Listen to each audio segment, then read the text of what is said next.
ओम शांति। आज 19 अक्टूबर 2023।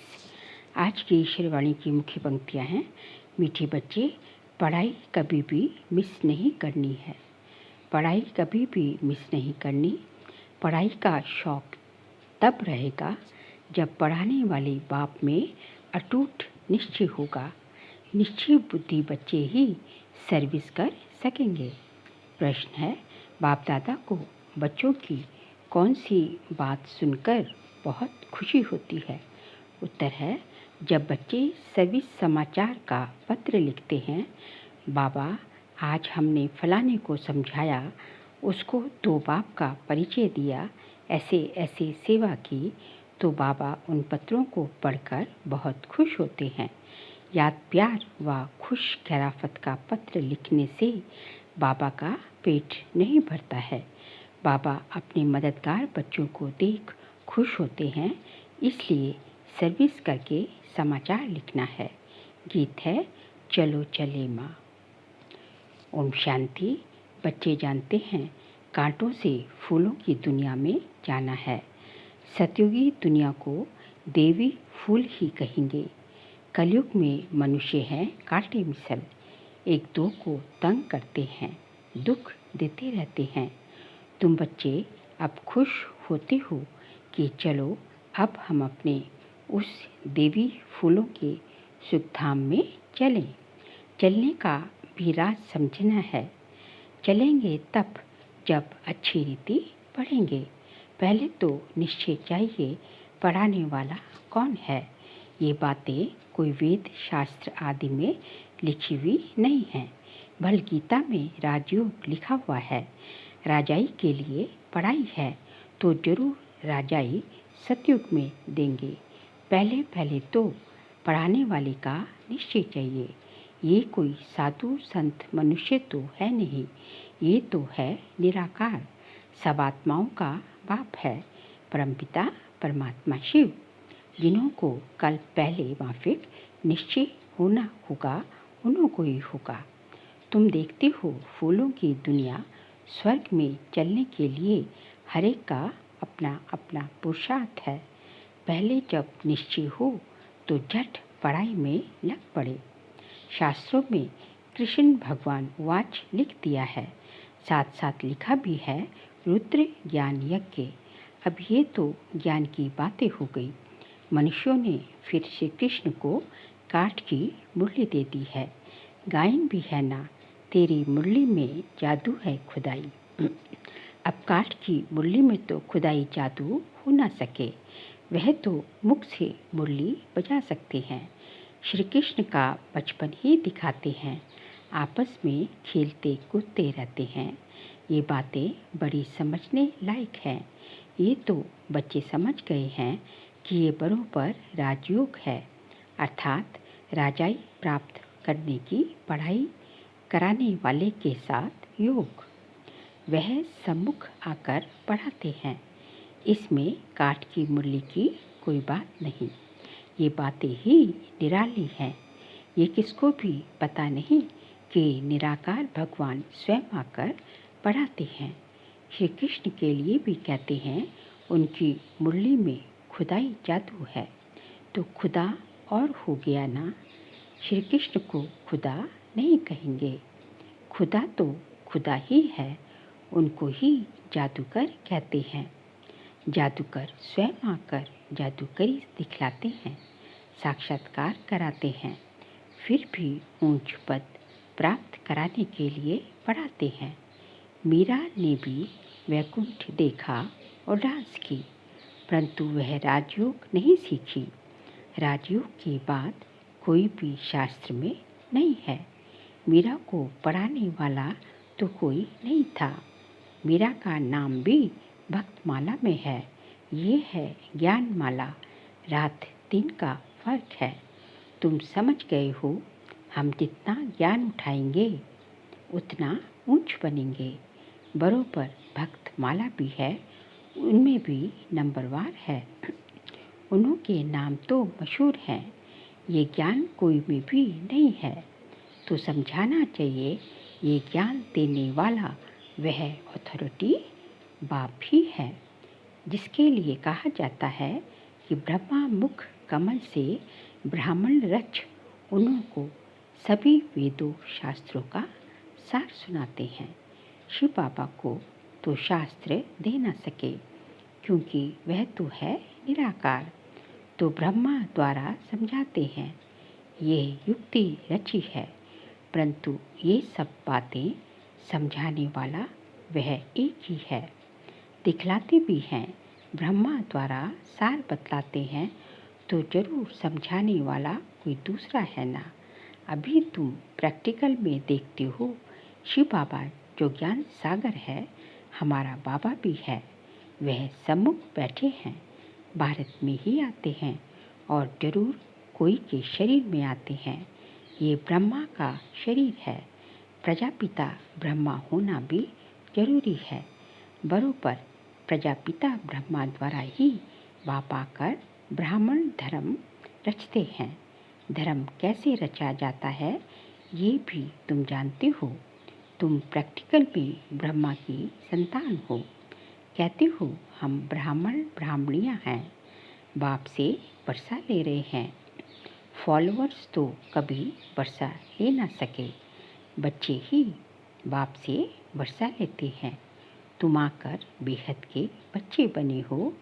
क्राइस्ट के फॉलोअर्स कहेंगे, बच्चे नहीं। बुद्ध के, गुरु नानक के फॉलोअर्स ही कहेंगे, बच्चे नहीं। यहाँ तुम बच्चे हो। प्रजापिता वह भी बाप ठहरा और शिव बाबा भी बाप हो गया। वह निराकार है, तो ब्रह्मा साकार अलग है।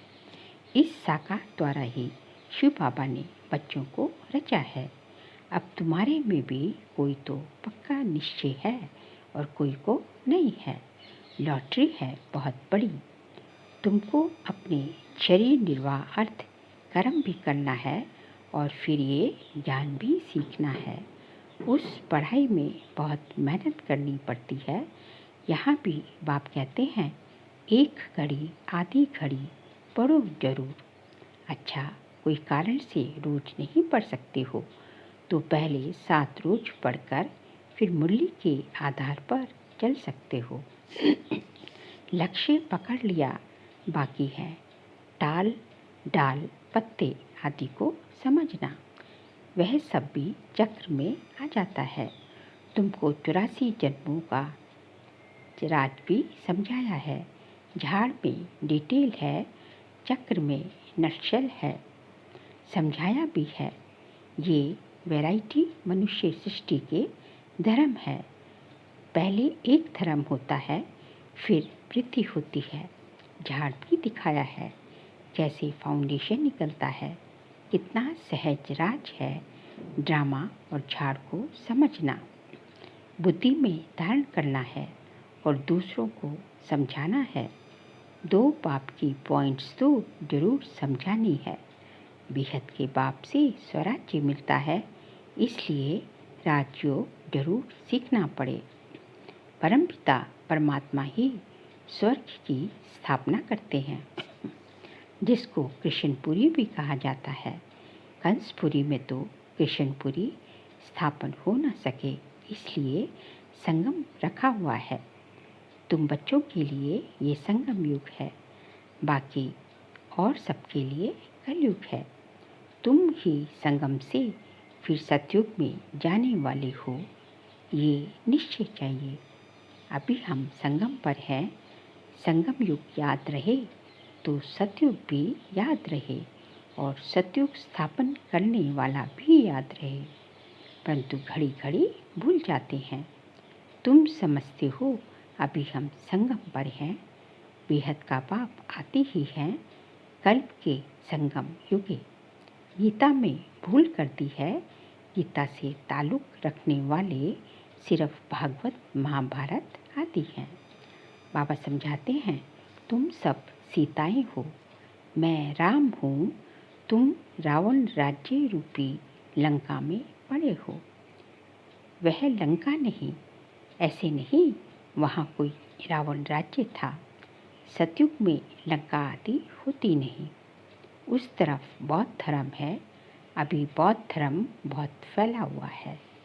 अब ये तो बच्चों को समझाया गया है कि भारत पहले बिल्कुल पवित्र था, सुख शांति थी, एक ही देवी देवता धर्म था।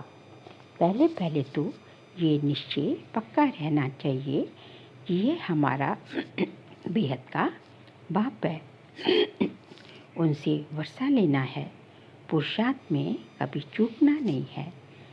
निश्चय भी कर पुरुषार्थ भी कैसे करेंगे। बाप पढ़ाते हैं, उनसे स्वर्ग का सदा सुख का वर्षा मिल रहा है, ये तो सर्टेन है। स्कूल में बिगर निश्चय अथवा एम ऑब्जेक्ट थोड़े ही बैठेंगे। वहाँ तो सब्जेक्ट बहुत होती है, मार्जिन होती है। यहाँ तो एक ही सब्जेक्ट है। एक ही सब्जेक्ट से कितनी बड़ी राजधानी स्थापन हो जाती है। जो नहीं पढ़ते हैं तो पढ़े हुए के आगे बड़ी ढोएंगे। प्रजा में भी जो अच्छी प्रजा होगी उनके आगे कम दर्जे वाली प्रजा भरी ढोएगी। प्रजा भी नंबरवार तो है ना, कोई गरीब कोई साहूकार एक ना मिले दूसरे से। कैसा ये ड्रामा है, सभी मनुष्यों के फीचर्स ड्रामा में नूंद है। पाठ बजाने के लिए कितनी हुई ये बातें हैं जो धारण कर यथार्थ रीति समझाना है। सब तो नहीं समझा सकते, कितनी अच्छी बातें समझाते हैं। निश्चय में ही विजय है, निश्चय होगा तभी पढ़ेंगे। कोई तो संशय बुद्धि हो पढ़ाई को छोड़ देते हैं। अहो माया झट तूफान लगाए संशय में डाल देती है। संशय बुद्धि विनिशंति, चढ़े तो चाखे वैकुंठ रस, गिरे तो चकनाचूर। फर्क तो बहुत है, गिरे तो एकदम चंडाल, चढ़े तो एकदम बादशाह। सारा पढ़ाई पर मदार है। आगे कभी सुना कि निराकार शिक्षक कैसे होता है?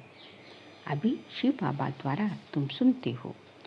तुमको निश्चय हुआ है मैं तुम्हारा बाप हूँ, पतित पावन भी हूँ, नॉलेजफुल भी कहते हो। नॉलेज से चक्रवर्ती राजा बनना है, ये निश्चय होना चाहिए ना। निश्चय में ही माया विघ्न डालती है। दुश्मन सामने खड़ा है, तुम जानते हो माया हमारी दुश्मन है। संशय में आकर बहुत बच्चे पढ़ाई को छोड़ देते हैं। पढ़ाई को छोड़ा गोया बाप टीचर सतगुरु को भी छोड़ दिया। वह तो गुरु बदलते रहते हैं, अनेक गुरु करते हैं भक्ति मार्ग वाले। यह तो एक ही सतगुरु है, ये अपनी महिमा नहीं करते। बाप अपना परिचय देते हैं। भक्त लोग गाते हैं नमो शिवाय, तुम मात पिता, लेकिन हम बालक तेरे, लेकिन जानते कुछ भी नहीं, सिर्फ कहते रहते हैं, पूजा करते रहते हैं। तुम अभी जान गए हो शिव कौन है। शिव के बाद फिर आते हैं ब्रह्मा सरस्वती, लक्ष्मी नारायण बाद में आते हैं। पहले शिव बाबा, फिर ब्रह्मा विष्णु शंकर। बाप कहते हैं मैं पहले पहले ब्रह्मा में प्रवेश करता हूँ, इनको पहले रचता हूँ, ब्रह्मा द्वारा स्थापना, फिर ब्रह्मा ही विष्णु बन पालना करते हैं। ये सब पॉइंट्स नोट करनी चाहिए। फिर किसको समझने की, फिर किसको समझाने की कोशिश करनी चाहिए। कोई तो बहुत अच्छा समझाते हैं, बाबा की तो बात ही अलग है। कभी शिव बाबा समझाते तो कभी ये भी समझाते हैं, मतलब कभी ब्रह्मा भी समझाते हैं। तुम हमेशा समझो कि शिव बाबा समझाते हैं। शिव बाबा को याद करने से विकर्म विनाश होते हैं।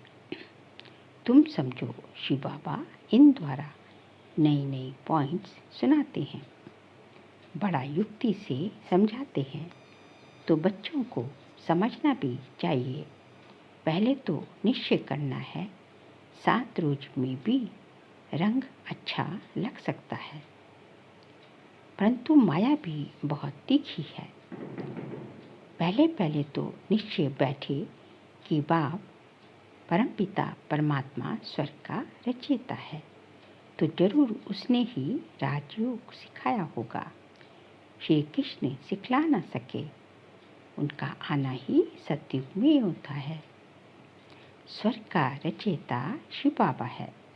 अगर कोई कहे श्री कृष्ण के तन में आया, परंतु श्री कृष्ण तो उस रूप में आ न सके, उनका आना ही सतयुग में होता है।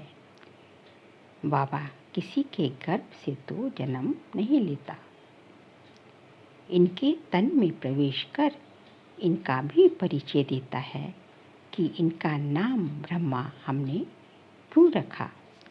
यही शुरू से लेकर अंत तक पाठ बजाते हैं। तुम्हारे भी बहुत अच्छे अच्छे नाम रखे थे। कितने बच्चों के नाम आए, वंडर है ना। फट से 200-250 के नाम आ गए। इतने नाम तो यहाँ के ब्राह्मण लोग दे न सके। संदेशी फट से नाम ले आई। बेहद के बाप ने नाम रखे, वंडर है। वंडरफुल बाप, वंडरफुल एम ऑब्जेक्ट। लेकिन जिन जिन के नाम रखे उनमें से बहुत जो है रफू चक्कर होके चले गए यान छोड़ के, इसलिए बाबा ने फिर नाम रखना ही छोड़ दिया। तुम सो राजाओं के राजा बनेंगे। लक्ष्मी नारायण का चित्र बड़ा क्लियर है। ऊपर में त्रिमूर्ति का चित्र बड़ा एक्यूरेट है। 84 जन्म भी जरूर लेने हैं। कलयुग का अंत पतित, सतयुग की आदि पावन। बच्चों को सर्विस का सबूत देना चाहिए। बाबा हमने भी ये छोटे छोटे पर्चे छपवाए। ऊपर में शिव, त्रिमूर्ति और 2 बाप का परिचय हो। ये पॉइंट्स जरूर होने चाहिए।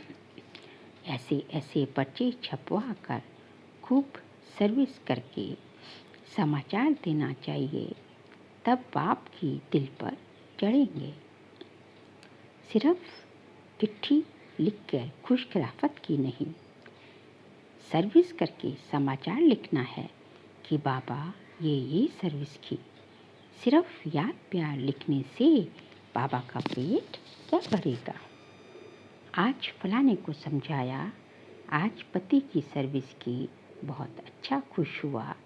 ऐसे ऐसे सर्विस की समाचार बाबा को लिखना है। 2 बाप की पॉइंट्स मुख्य है। बेहद का बाप है ही स्वर्ग का राज्य भाग्य देने वाला। तुम कितने मीठे मीठे बच्चे हो। बाबा समझाते हैं ये सब एडॉप्टेड चिल्ड्रन हैं। इतने सब तो धर्म के बच्चे ही हो सकते हैं। वह धर्म के फॉलोअर्स होते हैं और हम धर्म के बच्चे हैं। यहाँ तुम बच्चे हो, बाप भी ऐसे बच्चों को देख खुश होते हैं। ये सब हमारे बच्चे हैं। अभी अंत का पाठ बजा रहे हैं। स्वर्ग की स्थापना में मदद करने लिए मेरे साथी बने हैं। ये है रुद्र शिव बाबा का राजस्व अश्वमेघ ज्ञान यज्ञ। शिव बाबा स्वर्ग की स्थापना कैसे करते हैं? पहले ब्रह्मा और ब्राह्मणों द्वारा रुद्र ज्ञान यज्ञ रचते हैं, जिससे स्वर्ग की स्थापना होती है। तो जरूर ब्राह्मणों को ही यज्ञ संभालना है। अच्छा मीठे मीठे सिखिल दे बच्चों प्रति माता पिता बाप दादा का याद प्यार और गुड मॉर्निंग। रूहानी बाप की रूहानी बच्चों को नमस्ते। हम रूहानी बच्चों की रूहानी बाप दादा को नमस्ते नमस्ते नमस्ते। सारे पॉइंट्स हैं। निश्चय बुद्धि बन पढ़ाई करनी है। कभी भी किसी बात में संशय नहीं उठाना है। निश्चय में ही विजय है। बाप का साथी बन स्वर्ग की स्थापना में पूरा मददगार बनना है। यज्ञ की संभाल करने वाला पक्का ब्राह्मण बनना है। आज का बाबा का वरदान है, ज्ञान स्वरूप बन, कर्म फिलॉसफी को पहचान कर, चलने वाले कर्म बंधन मुक्त भव। ज्ञान स्वरूप बन, कर्म फिलॉसफी को पहचान कर, चलने वाले कर्म बंधन मुक्त भव। कई बच्चे जोश में आकर सब कुछ छोड़ किनारा कर तन से अलग हो जाते, लेकिन मन का हिसाब किताब होने के कारण खींचता रहता है, बुद्धि जाती रहती है। ये भी एक बड़ा विघ्न बन जाता है। इसलिए कोई से किनारा भी करना हो तो पहले निमित्त आत्माओं से वेरीफाई कराओ, क्योंकि ये कर्मों की फिलॉसफी है। ज़बरदस्ती तोड़ने से मन बार बार जाता रहता है। तो ज्ञान स्वरूप होकर कर्म फिलॉसफी को पहचानो और वेरीफाई कराओ तो सहज कर्म बंधन से मुक्त हो जाएंगे। स्लोगन है, अपने स्वमान की सीट पर सेट रहो तो माया आपके आगे सरेंडर हो जाएगी। अपने स्वमान की सीट पर सेट रहो तो माया के आगे सरेंडर हो जाएगी। बाबा कहते हैं, आपका काम बस यही होना चाहिए कि आप अपने स्वमान की सीट पर सेट रहें। स्वमान की सीट पर सेट रहेंगे तो जो है माया आपको अपसेट नहीं करेगी। माया जो नतमस्तक हो जाएगी, सरेंडर हो जाएगी। आपको क्या करना, आपको जो है अपनी स्वमान की जो सीट है, जो बाबा ने भिन्न भिन्न स्वमान दे रखे हैं, उस सीट पर सेट रहना है। तो कोई भी आपको किसी भी फॉर्म की माया जो है आपको हिला नहीं सकती। आप अचल अडोल बन जाएंगे। अच्छा, ओम शांति।